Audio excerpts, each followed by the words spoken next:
Hi നമസ്കാരം, ഞാൻ സൈന്ധവിയാണ്. എന്തൊക്കെയുണ്ട് വിശേഷം? നിങ്ങൾക്ക് എല്ലാവർക്കും സുഖമെന്ന് വിശ്വസിക്കുന്നു. അതുപോലെ എനിക്ക് സുഖം തന്നെയാണ്. അപ്പം ഞാനിപ്പോൾ വന്നിരിക്കുന്നത് ചെറിയ പ്രമോ നിങ്ങളോട് ഷെയർ ചെയ്യാൻ വേണ്ടിയിട്ടാണ്. അത് വേറൊന്നുമല്ല, നിങ്ങൾക്ക് എല്ലാവർക്കും അറിയാം, നമ്മളെല്ലാവരും കാത്തിരിക്കുന്ന ഒരു കാര്യമുണ്ട്, ബിഗ് ബോസ് 7. അത് ദേ ഇപ്പോൾ ഉടനെ ആരംഭിക്കാൻ പോകുക എന്നുള്ള ചെറിയൊരു പ്രമോ ആണ്. ഡേറ്റും കാര്യങ്ങളൊന്നും ഫിക്സ് ചെയ്തിട്ടില്ല, പക്ഷെ അത് പറയുന്നുണ്ട്, ഉടനെ വരാൻ പോകുന്നു എന്ന് പറയുന്നുണ്ട്. അപ്പം ഞാനും വെയിറ്റിങ്ങിലാണ് ബിഗ് ബോസ് കാണാൻ. കാരണം ഞാൻ ബിഗ് ബോസിൻ്റെ സ്ഥിരം പ്രേക്ഷകയായിരുന്നു. പക്ഷേ കഴിഞ്ഞ വർഷത്തെ ഞാൻ ഒന്നോ രണ്ടോ എപ്പിസോഡ് മാത്രമേ കണ്ടുള്ളൂ. അതിലങ്ങോട്ട് തുറന്ന് കാണാൻ താല്പര്യമില്ലായിരുന്നത് കാരണം വെച്ചാൽ അതിനകത്ത് എനിക്ക് മനസ്സിലായി, അതിനകത്ത് എന്താ പറയുക, ഈ ഈ എല്ലാം മരവാഴകളായിരുന്നുള്ള സത്യം പറയും. ഈ കഴിഞ്ഞ പ്രാവശ്യത്തെ ബിഗ് ബോസിലെല്ലാം മരവാഴകളായിരുന്നു. ഒന്നും അത് ഒരു ആത്മാർത്ഥതയോടോ ഇല്ലെങ്കിൽ ആ ഒരു ഗെയിം കളിക്കാൻ വേണ്ടിയിട്ട് വന്നതല്ല. ഒരു ബിഗ് ബോസ് എന്നൊരു പ്ലാറ്റ്ഫോമിന് വേണ്ടി മാത്രം വന്ന് നിന്ന് ചുമ്മാതെ കുറച്ചിട്ട് പോയ കുറച്ച് ആൾക്കാരെയാണ് എനിക്ക് ഫീൽ ചെയ്തത്. പക്ഷേ ഈ 7 അങ്ങനെയല്ലെന്നാണ് ലാലേട്ടനായിട്ട് തന്നെ വന്ന് പറഞ്ഞു. ലാലേട്ടൻ തന്നെ മനസ്സിലായി, മുമ്പുള്ള വർഷങ്ങളിൽ കുറച്ച് എവിടെയൊക്കെയോ മരവാഴകളുണ്ടായിരുന്നു, അതെല്ലാം തൂത്ത് തുടച്ച് ഈ കർക്കിടകത്തിൽ പുറത്ത് ചിങ്ങത്തിൽ കർക്കിടകത്തിൽ വെള്ളം വീടെല്ലാം വൃത്തിയാക്കി പുറത്ത് കളയുന്നത് ചിങ്ങ ഒന്നിനാണ്. അതുപോലെ എല്ലാം തൂത്ത് വാരി പുറത്ത് കളയുന്ന രീതിയിലാണ് ലാലേട്ടൻ പറയുന്നത്.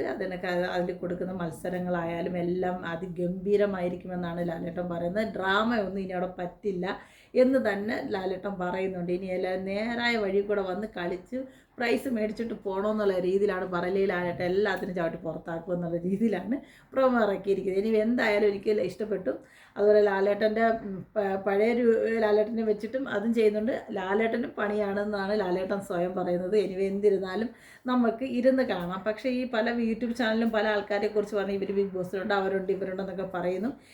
ഞാൻ അങ്ങനെയുള്ള കാര്യങ്ങളൊന്നും ഞാൻ വിശ്വസിക്കില്ല. കാരണം ബിഗ് ബോസ് തുടങ്ങുന്ന അതേ ദിവസം തന്നെ, അന്നത്തെ ദിവസം ലാലേട്ടൻ ഒരേ ആൾക്കാരെ നമ്മളെ മുമ്പിലേക്ക് വിളിച്ചു വരുത്തും. അതേ മാത്രമേ ഞാൻ വിശ്വസിക്കുകയുള്ളൂ ഇവരൊക്കെയാണ് ബിഗ് ബോസിലുള്ളതെന്ന്. എന്തിരുന്നാലും നമുക്കിരുന്ന് വെയിറ്റ് ചെയ്ത് നമുക്ക് ബിഗ് ബോസ് കാണാം.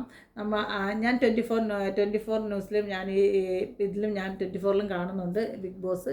കാരണം എനിക്ക് ബിഗ് ബോസ് എന്ന് പറയുന്നത് ഒരു ഹരമായൊരു സമയത്ത്, കാരണം ഞാൻ ഏറ്റവും കൂടുതൽ ബിഗ് ബോസ് കണ്ടതും അതിൽ ഉറച്ചിരുന്ന നമ്മുടെ റോബിൻ ഉണ്ടായിരുന്ന ആ ഒരു സീസണായിരുന്നു. കാരണം ശരിക്കും പറഞ്ഞാലും, കാരണം അത് പറയാതെ വയ്യ. കാരണം ആ റോബിൻ എതിർവശത്ത് നിന്നൊരു വ്യക്തി ഉണ്ടല്ലോ, ഒരു പയ്യൻ ഇടയ്ക്ക് വെച്ചിട്ട് എൻട്രി കാർഡിൽ വന്നൊരു വ്യക്തി, അവരും തമ്മിലുള്ള ആ ഒരു ഫൈറ്റ് സൂപ്പറായിരുന്നു, പറയാതെ വയ്യ. അവർ രണ്ടുപേരും അടിപൊളി തന്നെയാണ്. ഇന്നും അവർ മിണ്ടുന്നതെന്ന് പോലും എനിക്കറിയില്ല. ശരിക്കും അതൊരു ഫൈറ്റ് തന്നെയെന്ന് പറയാം.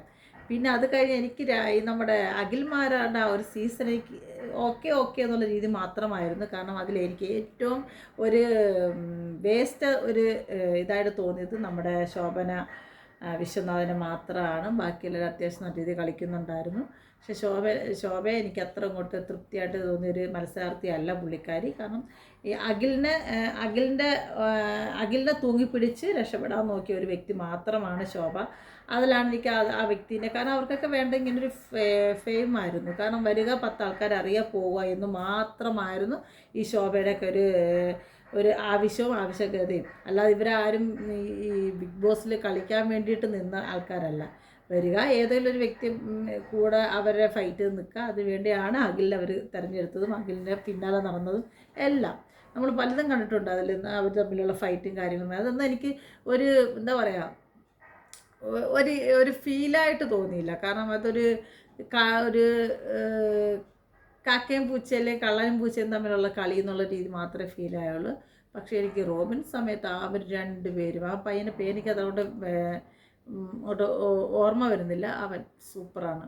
കളിയിൽ ബെറ്ററായിരുന്നു അവർ രണ്ടുപേരും. പിന്നെ ഈ പ്രേമ നാടകങ്ങൾ, കുറേ പ്രേമ നാടകങ്ങൾ അതിൽ നടക്കും.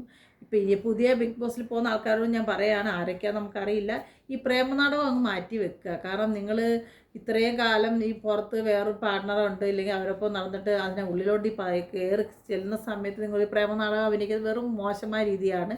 അവിടെ നിൽക്കുക, നിങ്ങൾ ജെനുവനായിട്ട് കളിക്കുക, പ്രൈസ് മേടിക്കുക എന്നുള്ള ചിന്തയെ മാത്രം പോവുക.